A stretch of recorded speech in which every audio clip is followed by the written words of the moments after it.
From the SABC's Auckland Park headquarters, hello and welcome to this evening's episode of The Watchdog. My name is Vuyo Mvogo. Now, our last live program was on the 15th of November, and from the 16th of November, we started playing themed highlights from previous shows as well as recordings. The show was, this of course was meant to continue until the end of this week, and our live shows were meant to start only next week, but alas, it was not to be. Following the passing of that great South African, Archbishop Desmond Tutu, we have had to resume live programming, and special thanks to my colleague Liezel Wilson and our executive producer Abongile Zizi for responding to the call earlier than some of us could. But we are here now, and this is what we have for you on the show this evening. 1,000 flames of hope, 1,000 young determined people who will say, as long as we remember you, Desmond Tutu, we will never give up. Hand in hand with Desmond Tutu during some of the toughest times in South Africa's history. Today, as they paid tribute to him, people like Alan Boesak, Frank Chikane, struggle stalwarts in their own right, paid tribute to their friend, comrade and colleague, vowing never to rest until the South Africa Tutu dreamed of gets realized. We'll bring you those speeches, but also anecdotes from voices and faces that you've perhaps never heard from, but who have some unique insights into how the Arch, as he is fondly known, impacted not only their lives, but the lives of many South Africans, including students who couldn't pay for university education, but the Arch was there, crisscrossing the world, ensuring that these students get bursaries, they get to study. And today, many of them are professionals who are taking high, very key positions in the public service, but also in the private sector. One of the people I'll be speaking to is someone who was part of that journey with the Arch. That and more coming up in tonight's episode of The Watchdog, which starts right now.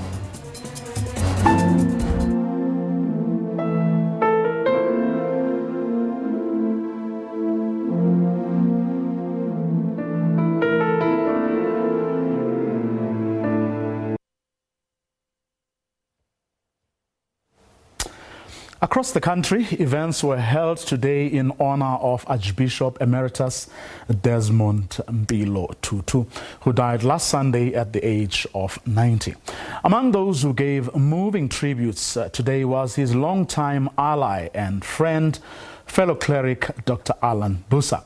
Now, during the dark days of apartheid, one of South Africa's most gifted religious leaders, he has lost none. If you listen to him today, he has lost none of the fire that made him one of the most loved leaders of the then United Democratic Front. Here's his speech, the speech Dr. Boesak delivered today in Cape Town in full. And at a time of mourning, my inclination is to seek isolation, not to be tramped over by everybody who wants to tell me how much they feel for me. I want to be on my own. I want to pray on my own. I want to cry on my own. And yet, here you are allowing all of us and the whole world who loved you to invade your space and to tell you how much we loved him. That's harder than most people might think.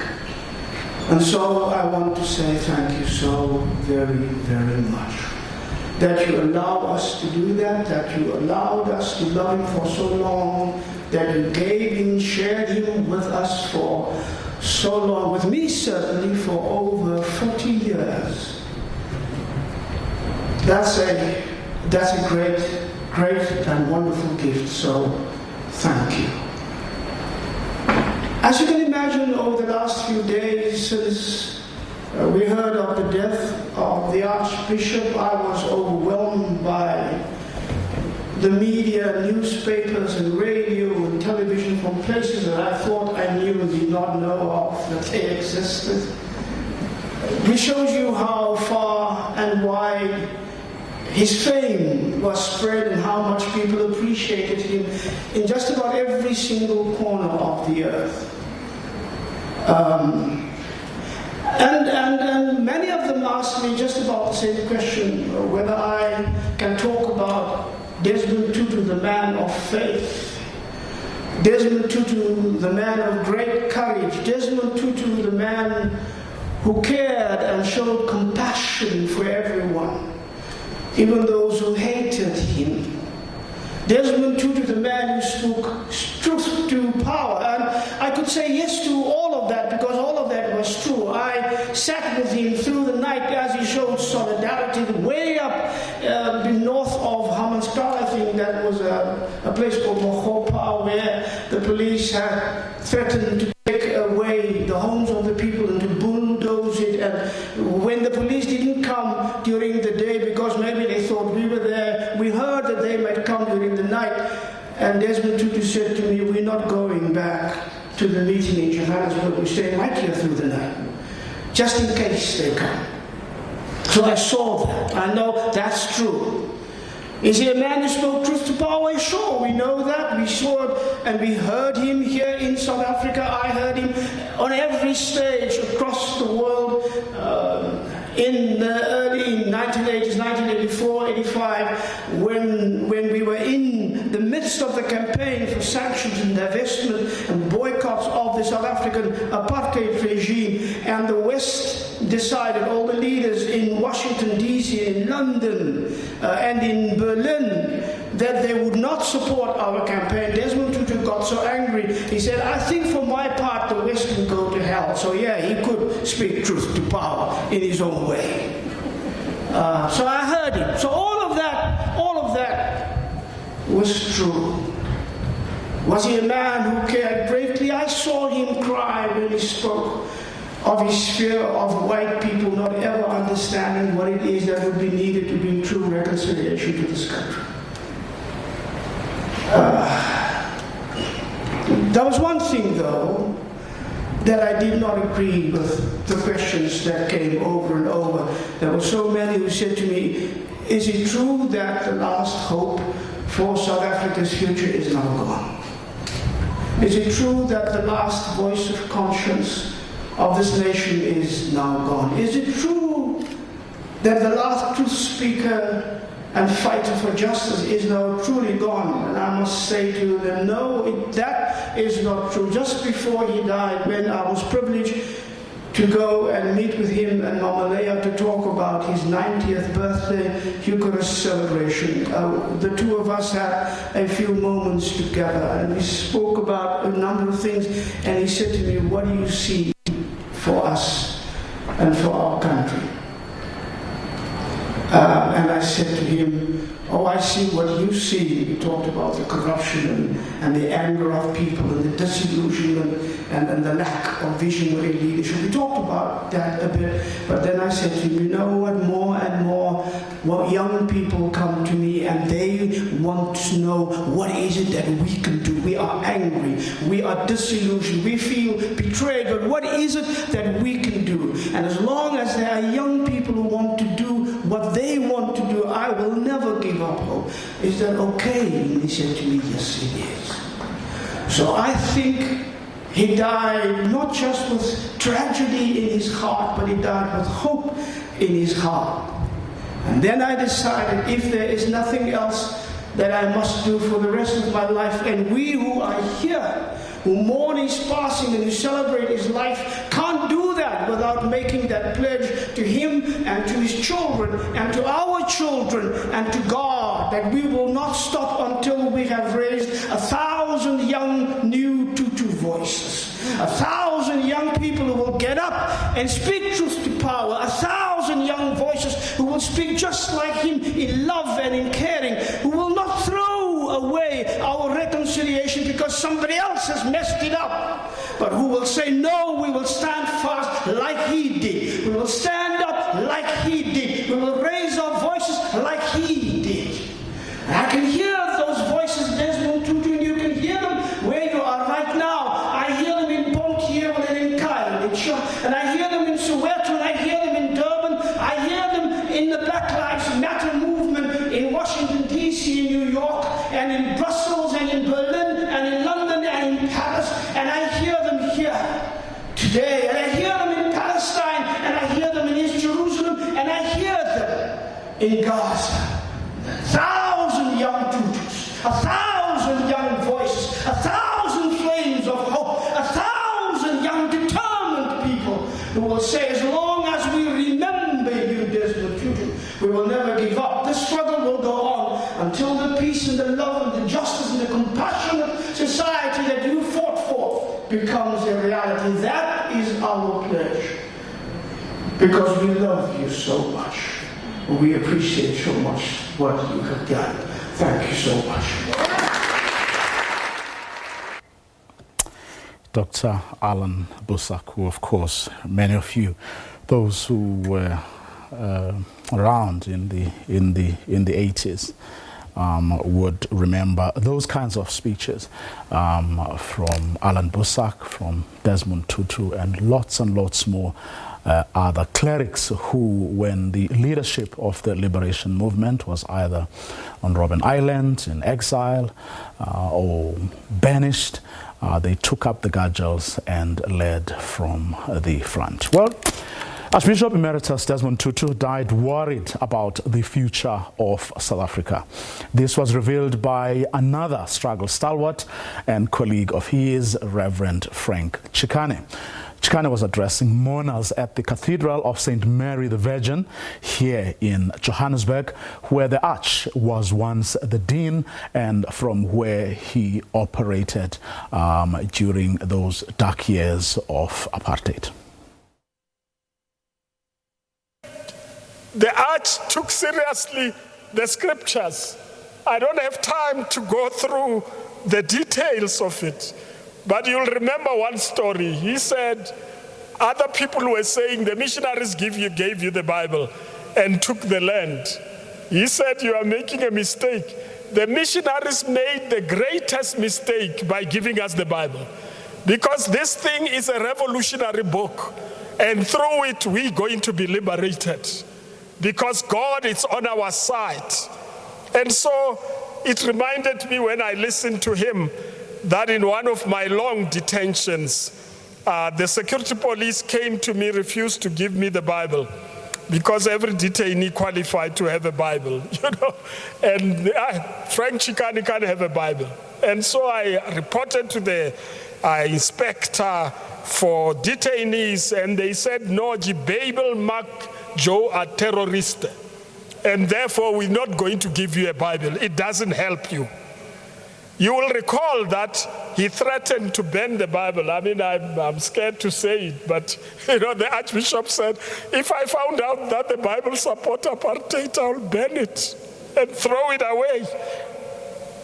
Thirdly, the church, the Arch, spent time with the Lord. And Bishop, I don't have time, but I just want to say that all the time I'm with him, when 12 o'clock strikes, he stops everything, even if you are in a serious meeting, and says it's time to pray. And then, of course, when I traveled with him, I felt he was unfair, because he made arrangements, the chaplain made arrangements where he's going to preach, to pray. So he would leave us there and go and pray without us. And I was a bit feeling that it's unfair of the bishop to leave us. You know what I mean? I mean, it means we don't pray as much as he does. But he wanted to be alone and pray.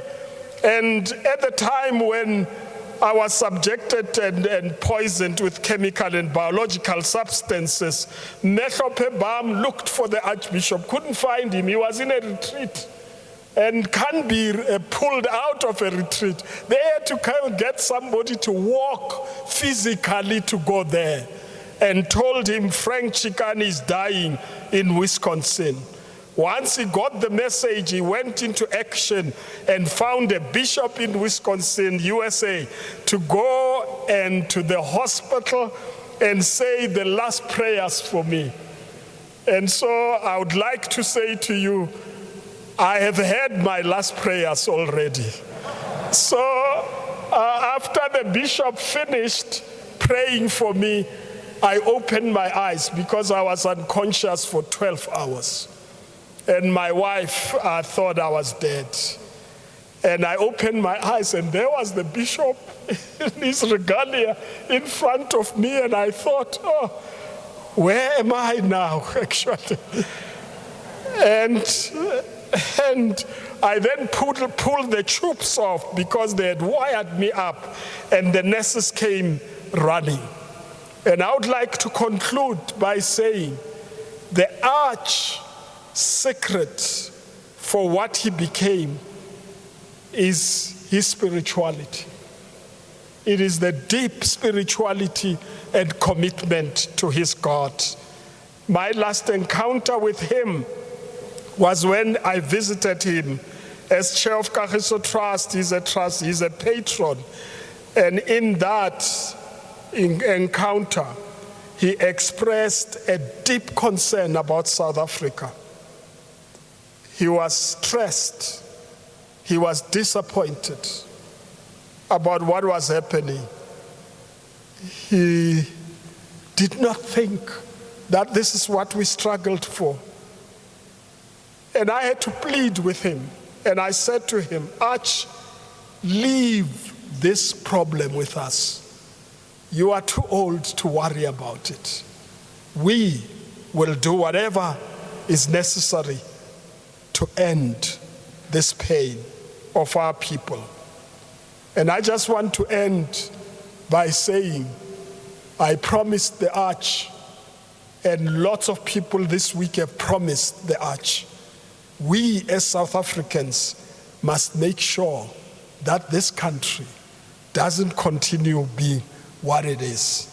The Arch came to know the truth, and the truth set him free. Free from fear, free from the entrapments of this world, free to tell the truth as it was, irrespective of who was involved. Free to speak during the apartheid days and also during democracy. Free to speak the truth to power globally, irrespective of risks attended to it.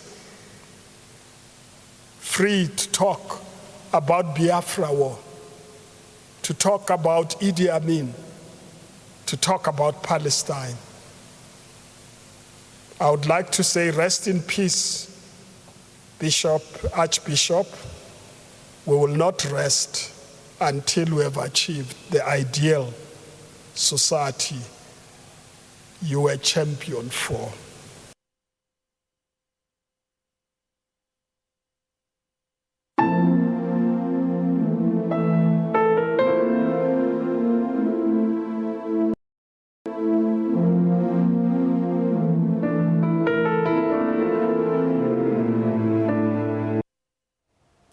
Welcome back. This is the Watchdog, of course, this week dedicated to the life and times of Archbishop Desmond Tutu. My next guest, Nkosazana Tengimfene, has very fond memories of Archbishop of the Arch. She first met him while working at the TRC, and later they would reunite when Tutu became the Chancellor of the University of the Western Cape. Well, she joins me now. Nkosazana, thank you very much for your time. I must say, when I saw your post on Facebook a few days ago, I immediately gave you a ring and said, "Can we please talk when I come back later in the week?" Let's start there. I mean, where your post starts from, when you first met the Arch, when you were working for the TRC. What were you doing at the TRC?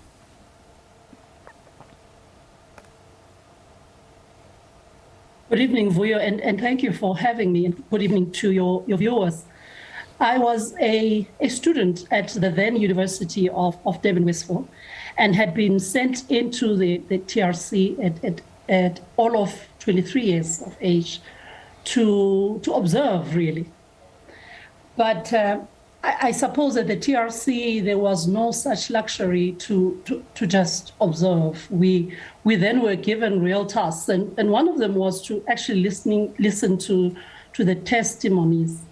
So I found myself listening.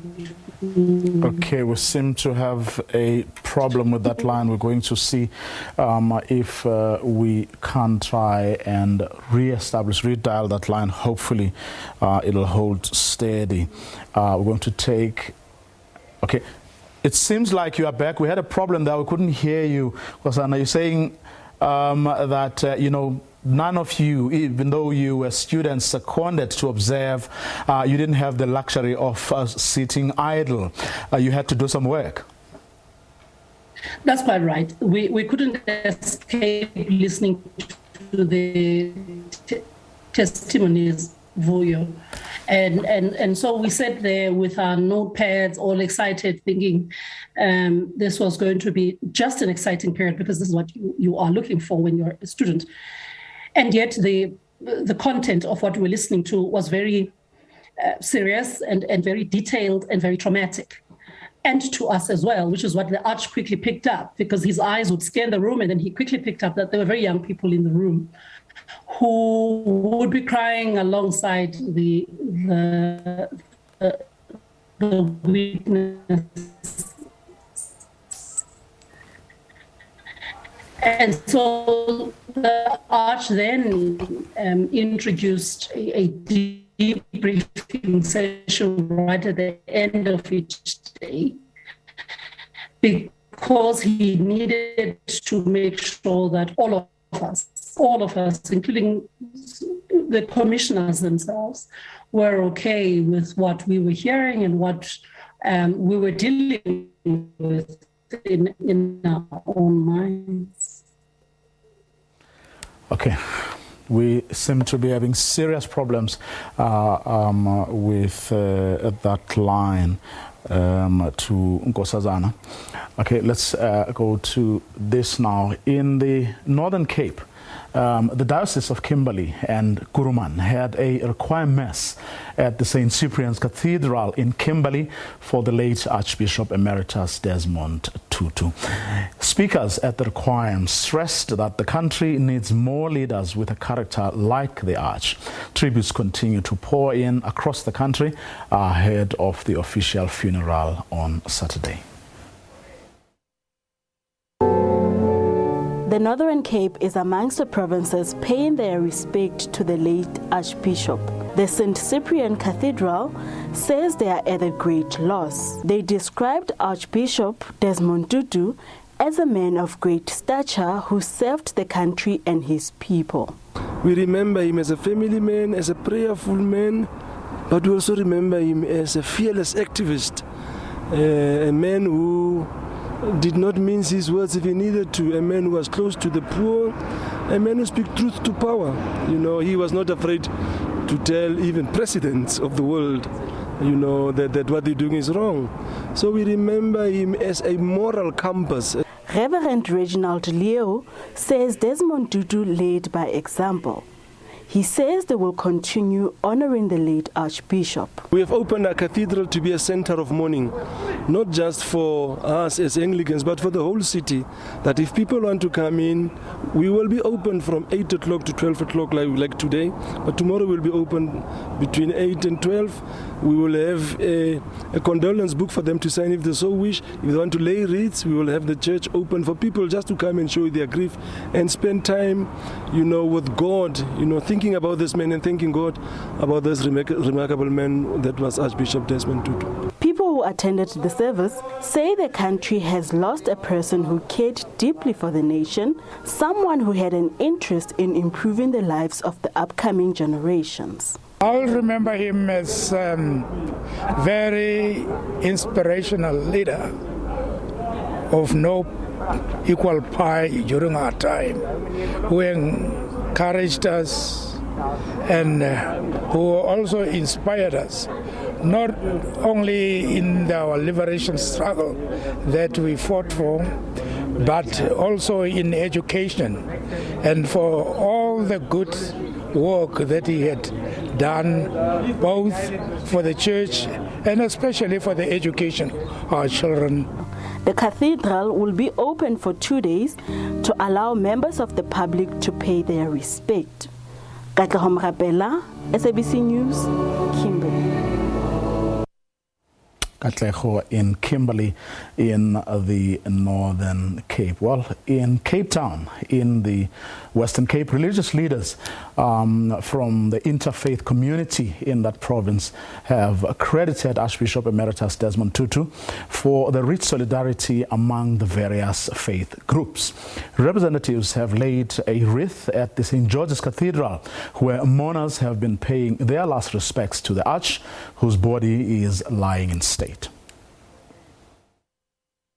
The gathering as faith-based leaders to bless a wreath honouring the global icon. His life's values of inclusivity, acceptance, love and equality were lauded as part of the rich legacy he leaves behind. This interfaith solidarity is part of the legacy of Archbishop Desmond Tutu. It's not only, we also know about him and the Dalai Lama, representing that, reaching out to other faiths and other traditions. So we're really here to pay homage to this great global icon, our moral compass, and more importantly, the wreath is there to give thanks to the wonderful life and prophetic witness of Archbishop Emeritus Desmond Tutu. The Arch has also been described as an enabler of righteous actions. He had an enormous influence on my life as a mayor, in that he enabled me to give expression to what it was that I felt I needed to do as mayor. And I had a vague idea of what it was, but he enabled me to express that in terms of taking the side for justice and compassion towards people who the underdogs and people of colour who were being tortured and harassed by the apartheid government. Mourners from all walks of life have lined up outside the cathedral for the opportunity to bid farewell as the body of the Arch lies in state.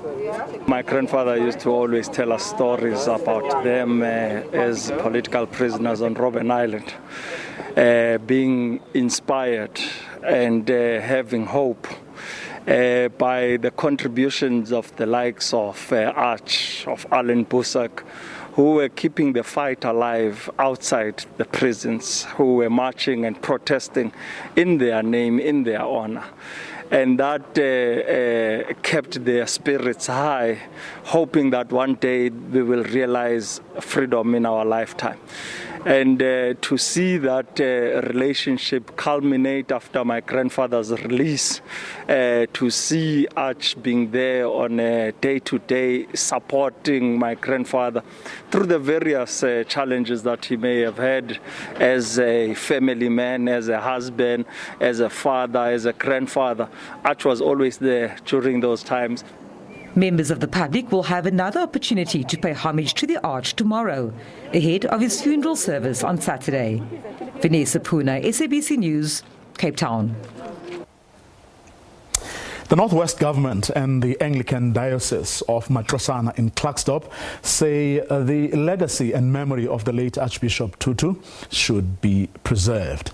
Tutu has been remembered as a disciplined, humble leader who always showed compassion and humility towards others. A memorial service for the late Arch has been held in Klerksdorp, where he was born. Our reporter Selwane Kakau and video journalist Dumi compiled this report. The program started with wreath laying at this open field. The area was once an informal settlement where Tutu lived before the residents were forcefully removed by the apartheid government.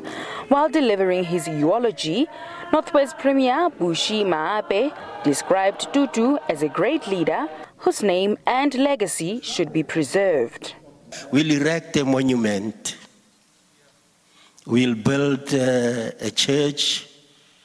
We'll build, the bishop told me, and I think the government of the Northwest should work with the church to do that.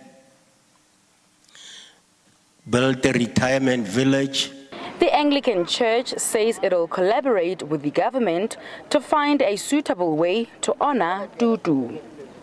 We have been talking as a church. I've been talking with the executive mayor of Matlosana. The premier of the Northwest has committed with this piece of land.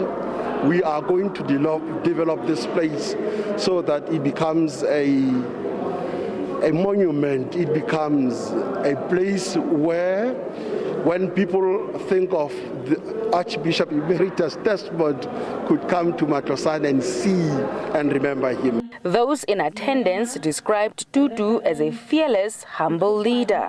He has unequivocally and loud and clear raised his voice on the wrong things that were perpetuated on women, children. He is necessarily a peacemaker, because a peacemaker will always tell the people what is happening and what is the truth. Bishop was a father to us all, and then because he left a legacy that truth is the truth.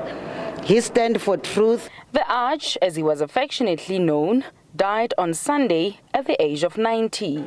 Selwane Kakau, SABC News, Klerksdorp. Selwane in the Northwest. We're going to take a quick ad break, and when we return, we go back to that interview with Nkosazana Tengiben.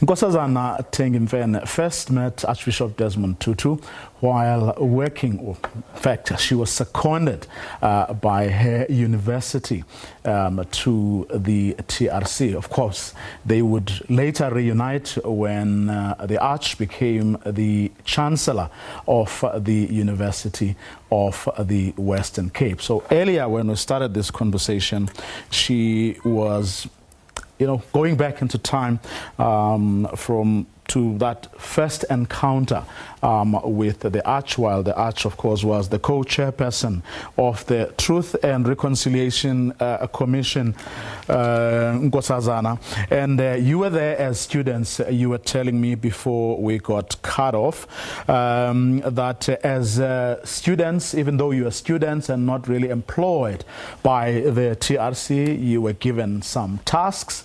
Let's take it from there. So what made, during that time, what gave you that big impression of, this man as someone you would never forget? Thank you, Zio. I suppose at age 23, you could not have taught me about humanity the way that the TRC did, which was rather an aggressive form of learning. Because although we were students, there just was no room in that process for the sensitivities of young ears who were listening to real atrocities. I have a very clear picture in my head of the mother who had hidden in a wardrobe whilst her entire family and her grandchildren had been mowed down during the KwaMakhutha massacre of 1987. And the Arch, I remember quite clearly, encouraged her to show us how she had hidden in this particular wardrobe. And whilst this quite elderly lady was telling the story, she was crying. All of us were crying.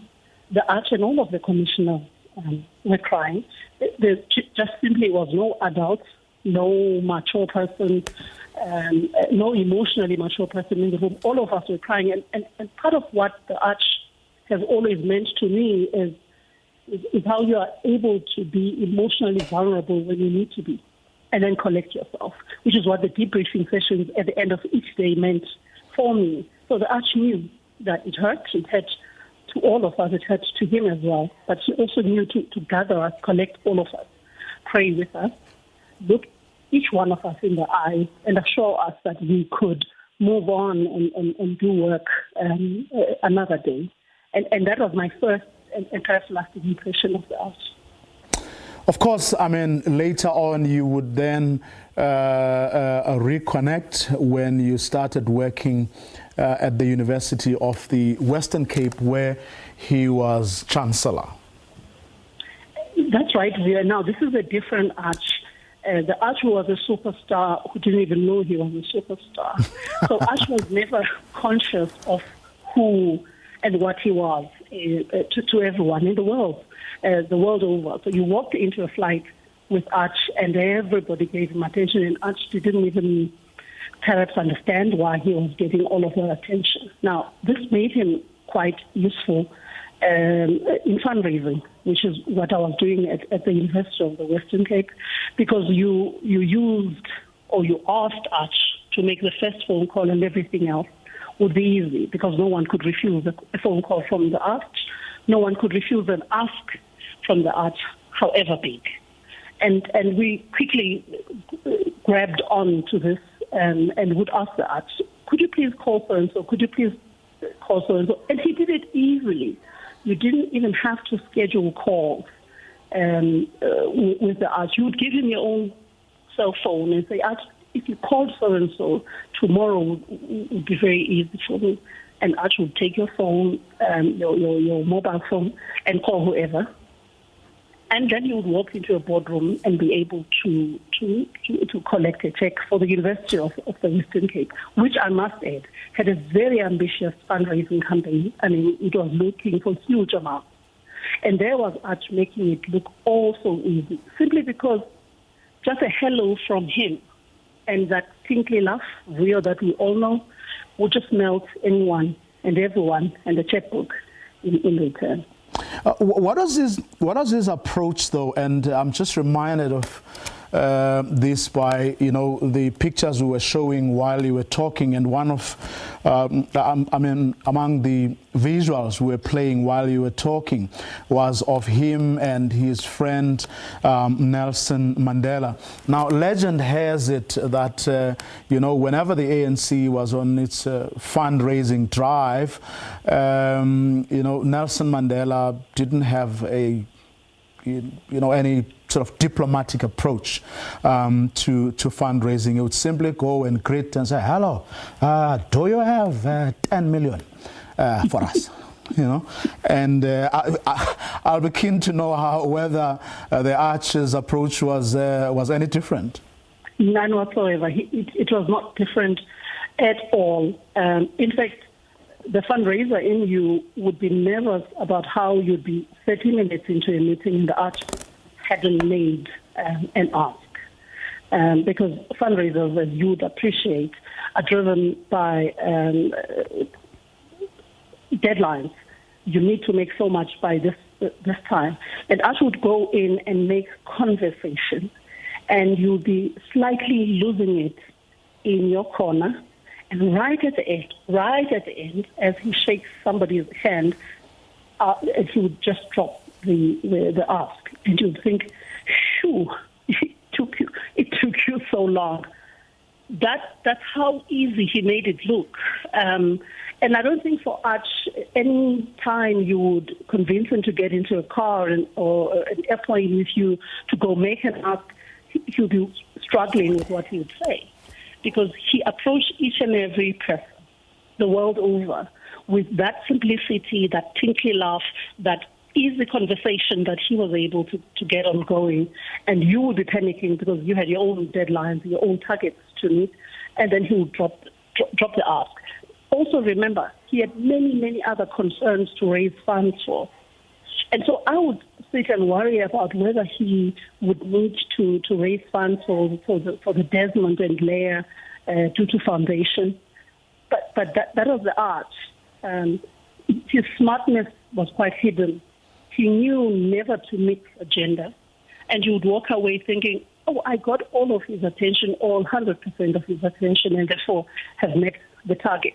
He made you relax about a task that you and I will appreciate would be actually quite difficult for anybody else. What do you think, though? I mean, were you ever able to sort of put a finger on what it was, about him that made these people melt or, refuse to turn him down? He was authentic, Rio. He was authentic. As Chancellor at the University of the Western Cape, you could try walking with the Arch across the quad from the library to the main hall where he would be officiating as Chancellor. And whatever the clock said, whatever the starting time would be, you were never going to be able to stop the Arch from talking to 101 people along the way. He just simply was authentic. And I think in his own passive-aggressive way, he was never going to allow you to treat him as a superstar or a celebrity. And so even whilst you would be walking with him, he would literally walk away from you to greet a student, to greet a worker, to greet a parent. He didn't need to know anyone. He was just authentically humane, authentically very kind to human beings. Now, you say in your post that the returns were massive, and perhaps for a bit of context here, I mean, this was during a time when the University of the Western Cape, as its Vice-Chancellor at the time, Professor Jakes Gerwel, used to say was the home of the left, where students were not turned away, and every effort was being made to raise these funds so that some of the leadership we have today, whether it's in business or in the public sector, come from. So it's important, I think, to give that context, that this was money, that the apartheid government was not able or was not keen, to put, to give to black students who desperately needed to study to be, in order for the country to produce the kind of leadership we have today. Correction, Will. This actually was President Thabo Mbeki in the helm time. So this is post-2000, quite a different time. And this is when the University of the Western Cape was seeking to define itself also as a science and technology university. And so it sought to build a new science building. And the fundraising target was quite high, just over 160 million rands. And that's what the Arch had to assist us to raise. So it's quite a different time from the time of Professor Gerwel. Yeah. This is the time of Brian O'Connell, that's who's Vice-Chancellor at the university at the time. No, I was saying this in the context of, if you remember, the history of those universities. They were universities, most of them in name only. In other words, they were not resourced. And to develop them, you needed to put enormous resources to get them to a point where they are right now, after years of neglect by the apartheid government. I agree completely, and that's exactly what the University of the Western Cape was seeking to do, because it had been named a Bush University, the University of the Left, and all of those terms sought to demean what actually the academic enterprise of the university was all about. And so this was a university trying to redefine itself as not just a university of the left or a Bush university, but also a university that sought to produce the highest standards in science and technology graduates. So the challenge for the Arch and the fundraising team that I led was to actually build a science university that sought to do exactly that. Nkosazana, thank you very much for your time and the insights. Nkosazana Tengemvene, who wrote a post earlier this week upon hearing of the passing of the Arch. She first encountered the Arch at the TRC, where she spent some time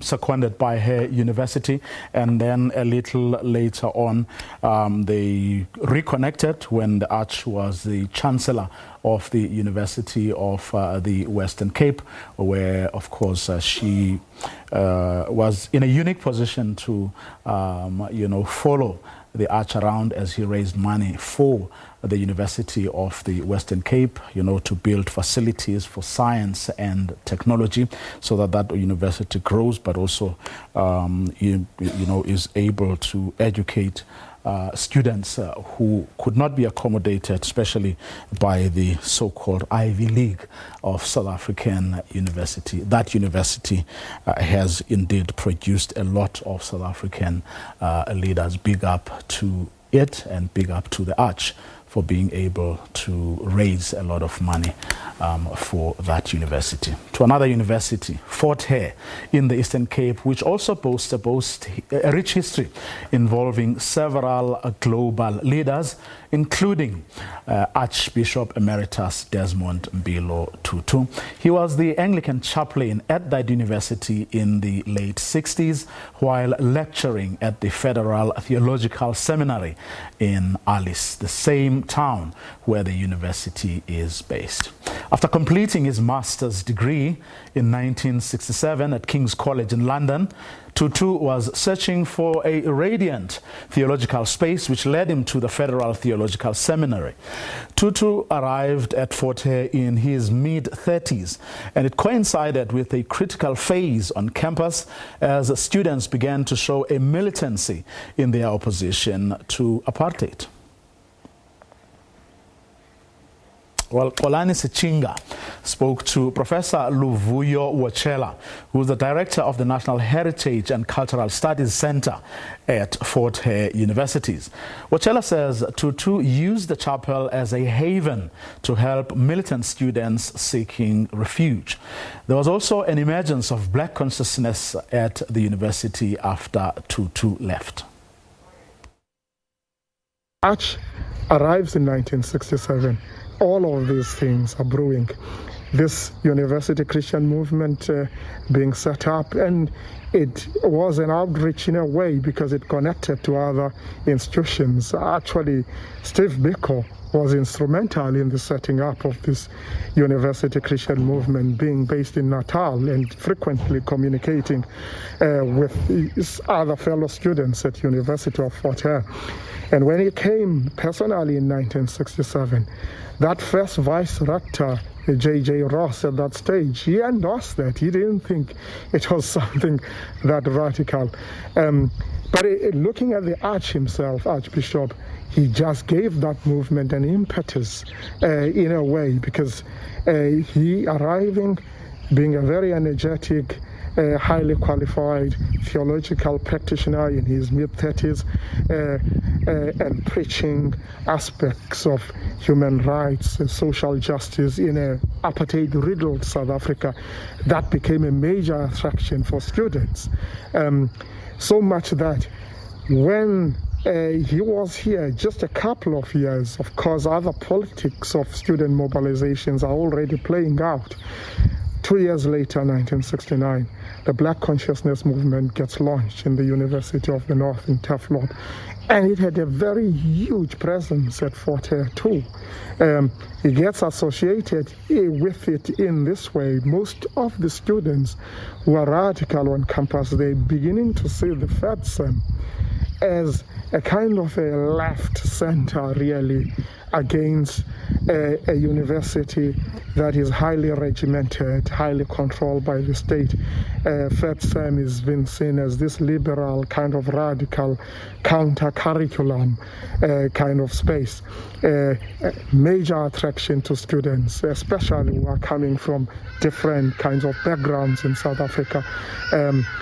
When BCM gets formed, there is also a change in management at the Fort Hare administration. The new rector, Devet, was even more aggressive in as far as control was concerned. It vowed he was going to mow down and control BCM.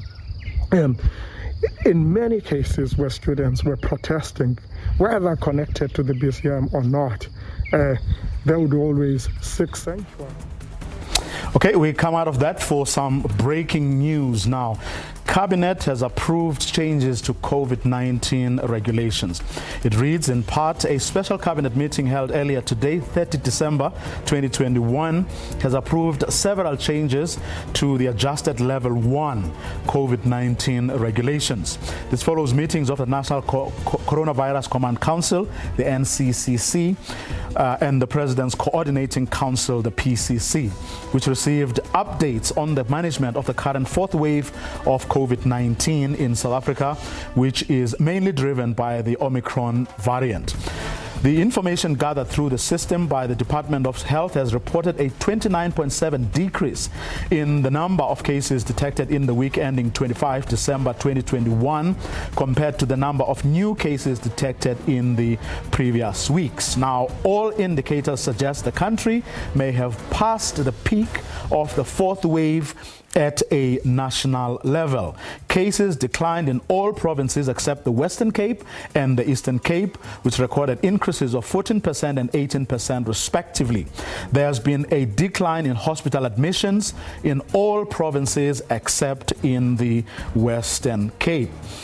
Based on the trajectory of the pandemic, this is probably the most important part, the levels of vaccination in the country and the available capacity within the health sector, Cabinet has decided to make the following changes to adjusted level 1 with immediate effect. The curfew will be lifted.